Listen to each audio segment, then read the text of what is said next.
waxa weeye qorshaha la wadaan waxa weeye anigu nimanka hawsha wada qayb kamid ah waan arkay cid bay ka cabanayaan cid ay ka cabanayaan waxa weeye cid deegaankan sida ay ugu nool yihiin ama u leeyihiin u leh waa nimanka la yiraahdo dhalinyarada ah ee aarareeda Soomaali baynuna deegaankana lama kala laha nimankaas waxay leeyihiin nimankaasi alaab jaban bay keeneen magaaladii bay baabi'iyeen waxay doonaan bay ku hadlayaan aan markaa waxaan ku wari aynu isu nimaadno nimanka waxa aad kaga cabanaysaan deegaanka ha ogaado ee aad ku kala cabanaysaan wixii markaan baaray waxay noqotay in ay doonayaan iyagu arwooyinkooda iyo meheradaha ay haystaan in ay dadka ay maaragtay u afduubaan inay doonayaan maxaa yeelay waxaan la baxay meeshii waxay ka jireen waxay noqotay shaarka aan $10 siinay $5 siinayaan ganacsiguna tartan buu ku jiraa tartanka ku jiraana dadka danyarta maxaa dan u ah shayga jaban waxaa dan u ah inuu maaragtay dadku isku dhex jiro dee dad Soomaaliyeed oo magaaladan Buuhoodle ku ganacsanaya lama oran karo maxaad ugu ganacsanaysaan laakiin khatar ay keeneen ciddii haysta ha keentaan ku nidhi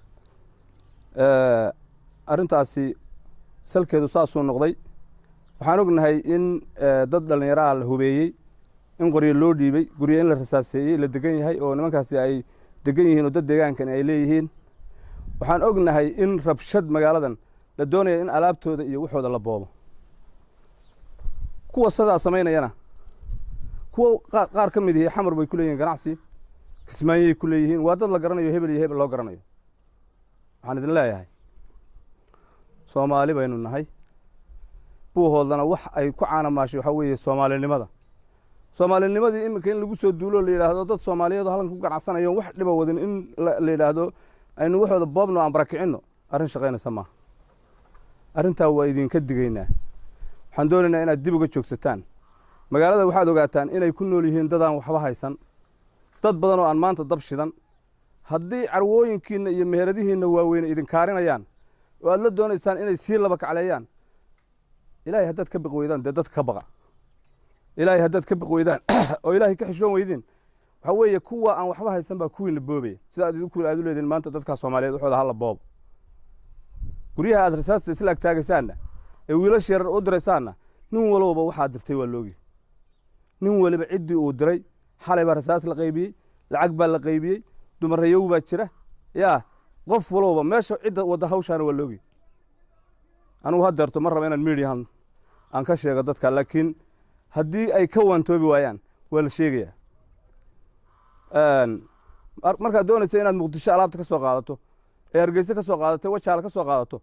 dhulkaas oo dadka soo dad ma laha adigu miyaad isku filan tahay sidee baad u tiraahdaa dad Soomaaliyeed oo ganacsanaya ganacsigoodan baabiinaya hal boobo sidee u tiraahdaa lacag baan ururinayna dumaryaga ka soo ururinayna waradaan ugu karaynayna deegaankan dad badan oo ay uga soo reeyeen baa jira nimankaasi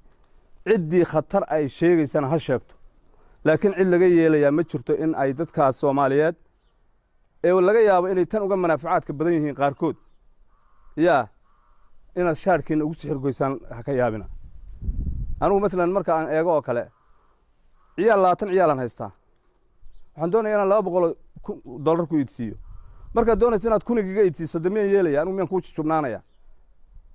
waxa aad wadaan waa wax la garanayo waa wax maaragtay sagaaradu waxa leeyahay saala la arkay aasta ka daaya magaalada khalkhalka iyo dhibaatada aad ku haysaan dadka aad hubeynaysan haweenka odhanaysaan nimankan soo baba ka daaya annaguna waxaan diyaarinay ciddii difaaci lahayd marka waxa weeye magaalada waa wada leenahay haddaad xishoon weydeen oo aad ilaahay ka xishoon weydeen oo dadweynaha ka xishoon weydeen oo aad u aragtaan ganacsigiina yar inaad dadka ku soo xareysaan laakiin idinka aqbali maayo waxaan leenahay waan tooba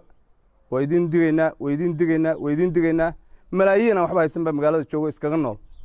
oo idaan ogeyn meeshay wax ka keena iyaga shar la gala yaa isku